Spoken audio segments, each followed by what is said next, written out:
ಹೆತ್ತವರಿಗೆ ಹೆಗ್ಗಣ ಮುದ್ದು ಅನ್ನೋ ಮಾತಿದೆ.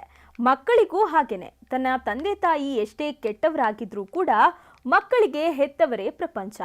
ಅಂದಹಾಗೆ ಈ ಪೀಠಿಕೆ ಯಾಕೆ ನೀಡ್ತಿದ್ದೀನಿ ಅಂದ್ರೆ, ರೇಣುಕಾಸ್ವಾಮಿ ಪ್ರಕರಣದಲ್ಲಿ ನಟಿ ಪವಿತ್ರಾ ಗೌಡ ಆರೋಪಿಯಾಗಿ ಜೈಲು ಪಾಲಾಗಿದ್ರು. ಇತ್ತೀಚೆಗೆ ಜಾಮೀನು ಪಡೆದು ಹೊರಬಂದಿದ್ದಾರೆ. ಬಂದ ಬಳಿಕ ದೇವಸ್ಥಾನಕ್ಕೆ ಭೇಟಿ ನೀಡಿ ಹರಕೆಯನ್ನು ತೀರಿಸಿದ್ರು. ಇನ್ನು ಈ ಪ್ರಕರಣದ ಬೆಳಕಿಗೆ ಬಂದ ದಿನದಿಂದಲೂ ಆಕೆಯ ಬಗ್ಗೆ ಟ್ರೋಲ್ಗಳು ಹೆಚ್ಚಾಗ್ತಿದೆ. ನಟ ದರ್ಶನ್ ಹಾಗೂ ನಟಿ ಪವಿತ್ರಾ ಗೌಡ ರಿಲೇಶನ್ಶಿಪ್ ಬಗ್ಗೆ ಕೆಲ ವರ್ಷಗಳಿಂದ ಗುಸುಗುಸು ಕೇಳಿ ಬರ್ತಿತ್ತು. ಕೆಲ ಹಿಂದೆಯಷ್ಟೇ ತಮ್ಮಿಬ್ಬರ 10 ವರ್ಷಗಳ ರಿಲೇಶನ್ಶಿಪ್ ಬಗ್ಗೆ ಪವಿತ್ರಾ ಸೋಷಿಯಲ್ ಮೀಡಿಯಾದಲ್ಲಿ ಪೋಸ್ಟ್ ಅನ್ನ ಮಾಡಿದ್ರು. ಇನ್ನು ದರ್ಶನ್ ಜೊತೆಗಿನ ಫೋಟೋಗಳನ್ನ ಹಂಚಿಕೊಂಡಿದ್ರು. ಪವಿತ್ರಾ ಗೌಡ ಇದಕ್ಕೂ ಮುನ್ನ ಸಂಜಯ್ ಸಿಂಗ್ ಎಂಬುವರನ್ನ ಪ್ರೀತಿಸಿ ಮದುವೆ ಆಗಿದ್ರು. ಬಳಿಕ ವಿಚ್ಛೇದನ ಕೂಡ ಪಡೆದಿದ್ರು. ಇದರ ನಡುವೆ ಪವಿತ್ರಾ ಗೌಡ ಹಾಗೂ ಸಂಜಯ್ ಸಿಂಗ್ ದಂಪತಿ ಪುತ್ರಿ ಖುಷಿ ಗೌಡ ಡಿವೋರ್ಸ್ ಬಳಿಕ ಪವಿತ್ರಾ ಮಗಳ ಜೊತೆ ವಾಸಿಸ್ತಿದ್ರು. ತಂದೆ ಆಗಾಗ ಬಂದು ಮಗಳನ್ನ ಭೇಟಿ ಮಾಡಿ ಹೋಗ್ತಿದ್ದಾರೆ. ರೇಣುಕಾಸ್ವಾಮಿ ಪ್ರಕರಣದಲ್ಲಿ ಪವಿತ್ರಾ ಹೆಸರು ಕೇಳಿ ಬಂದಿದ್ದು ಅಚ್ಚರಿ ಉಂಟು ಮಾಡಿತ್ತು. ತಾಯಿಯಿಂದ 170 ದಿನ ಖುಷಿ ದೂರವಾಗುವಂತಾಗಿತ್ತು. ತಾಯಿಯ ಬಗ್ಗೆ ಸೋಷಿಯಲ್ ಮೀಡಿಯಾದಲ್ಲಿ ಕೆಟ್ಟದಾಗಿ ಕಮೆಂಟ್ ಮಾಡುವವರ ಬಗ್ಗೆ ಖುಷಿ ಬೇಸರ ವ್ಯಕ್ತಪಡಿಸಿದ್ದಾರೆ. ಸಾಮಾಜಿಕ ಜಾಲತಾಣದಲ್ಲಿರುವ ಎಲ್ಲರಿಗೂ ನಾನು ಹೇಳುವುದು ಏನಂದ್ರೆ, ಈ ರೀತಿ ನಾನು ಬರೆಯುವ ಪರಿಸ್ಥಿತಿ ಬರುತ್ತೆ ಅಂತ ನಾನು ಅಂದುಕೊಂಡಿರಲಿಲ್ಲ. ಆದರೆ ನಿಮ್ಮ ಚುಚ್ಚು ಮಾತುಗಳು ನಿರ್ಲಕ್ಷಿಸಲಾಗದೆ ಗಾಯಗಳನ್ನ ಮಾಡಿದೆ. ಹೀಗಾಗಿ ಸುಮ್ಮನಿರಲು ಸಾಧ್ಯವಾಗ್ತಿಲ್ಲ ಅಂತ ಪವಿತ್ರಾ ಗೌಡ ಮಗಳು ಖುಷಿ ಗೌಡ ಪತ್ರ ಬರೆಯೋಕೆ ಆರಂಭಿಸಿದ್ದಾರೆ.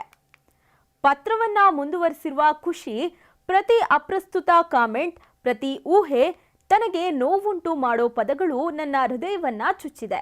ನಿನಗೆ ಅವಳ ಪರಿಚಯವಿಲ್ಲ. ಅವಳ ಹೋರಾಟ, ಅವಳ ತ್ಯಾಗ ಅಥವಾ ಲೆಕ್ಕವಿಲ್ಲದಷ್ಟು ಬಾರಿ ಅವಳು ಎಲ್ಲರನ್ನ ತನಗಿಂತ ಮೊದಲು ಇಟ್ಟಿರೋದು ನಿಮಗೆ ತಿಳಿದಿಲ್ಲ. ನೀವು ಅರ್ಥ ಮಾಡಿಕೊಂಡಂತೆ ನೀವು ಮಾತನಾಡ್ತೀರಿ. ನಿಮ್ಮ ತೀರ್ಪುಗಳಿಗೆ ಯಾವುದೇ ತೂಕವಿಲ್ಲ ಅಂತ ಬರ್ಕೊಂಡಿದ್ದಾರೆ. ಅಲ್ಲದೆ ನನ್ನ ತಾಯಿ ಮೌನವಾಗಿ ಮಾಡಿದ ಯುದ್ಧ ನನಗೆ ಮಾತ್ರ ಗೊತ್ತು. ನನ್ನ ತಾಯಿ ನನ್ನ ಜಗತ್ತು, ನನ್ನ ಶಕ್ತಿ, ನನ್ನ ಸ್ಫೂರ್ತಿ. ಅದಕ್ಕಿಂತಲೂ ಹೆಚ್ಚು ಅವರು ನನ್ನ ತಾಯಿ ಮಾತ್ರವಲ್ಲ, ನನ್ನ ತಂದೆಯೂ ಹೌದು. ಅವಳು ನನ್ನ ಜೀವನದ ಪ್ರತಿಯೊಂದು ಪಾತ್ರವನ್ನ ತುಂಬಾ ಪ್ರೀತಿ ಕಾಳಜಿಯಿಂದ ತುಂಬಿದ್ದಾಳೆ. ಅವಳು ನನ್ನ ಸರ್ವಸ್ವ ಅಂತ ನಾನು ನಿಜವಾಗಿಯೂ ಹೇಳಬಲ್ಲೆ. ಅವಳಿಗೆ ಗೊತ್ತಿಲ್ಲದೆ ಅವಳ ವಿರುದ್ಧ ಮಾತನಾಡುವುದು ಕ್ರೂರ ಅಂತ ಬೇಸರ ಹೊರಹಾಕಿದ್ದಾರೆ. ಅಲ್ಲದೆ ನಾನು ಇನ್ನೂ ಚಿಕ್ಕವಳು, ಪ್ರಪಂಚವನ್ನ ಅರ್ಥ ಮಾಡಿಕೊಳ್ಳೋಕೆ ಪ್ರಯತ್ನಿಸ್ತಿದ್ದೇನೆ. ನನ್ನ ತಾಯಿ ಯಾರಿಗೂ ನೋವುಂಟು ಮಾಡೋ ಕೆಲಸ ಮಾಡಿಲ್ಲ.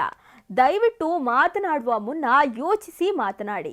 ಪದಗಳು ನೀವು ತಿಳಿದುಕೊಳ್ಳೋದಕ್ಕಿಂತ ಹೆಚ್ಚು ನೋಯಿಸಬಹುದು ಅಂತ ಖುಷಿ ಗೌಡ ಸುದೀರ್ಘವಾಗಿ ಪೋಸ್ಟ್ ಅನ್ನ ಮಾಡಿದ್ದಾರೆ. ಚಿತ್ರದುರ್ಗದ ರೇಣುಕಾಸ್ವಾಮಿ ಪವಿತ್ರಾ ಗೌಡಗೆ ಕೆಟ್ಟದಾಗಿ ಮೆಸೇಜ್ ಮಾಡ್ತಿದ್ದ. ಈ ವಿಚಾರ ದರ್ಶನ್ ಗಮನಕ್ಕೆ ಬಂದು ಆತನಿಗೆ ಬುದ್ಧಿ ಕಲಿಸೋಕೆ ಮುಂದಾಗಿದ್ರು. ಅದಕ್ಕಾಗಿ ಆತನನ್ನ ಬೆಂಗಳೂರಿನ ಪಟ್ಟಣಗೆರೆ ಶೆಡ್ಗೆ ತಂದು ಥಳಿಸಿ ಬುದ್ಧಿ ಹೇಳೋಕೆ ತೀರ್ಮಾನಿಸಿದ್ರು. ಈ ವೇಳೆ ಆತನ ಪ್ರಾಣ ಪಕ್ಷಿ ಹಾರಿ ಹೋಗಿತ್ತು. ಪ್ರಕರಣದಲ್ಲಿ A1 ಆರೋಪಿಯಾಗಿ ಪವಿತ್ರಾ ಗೌಡ ಜೈಲು ಸೇರಿದ್ರು.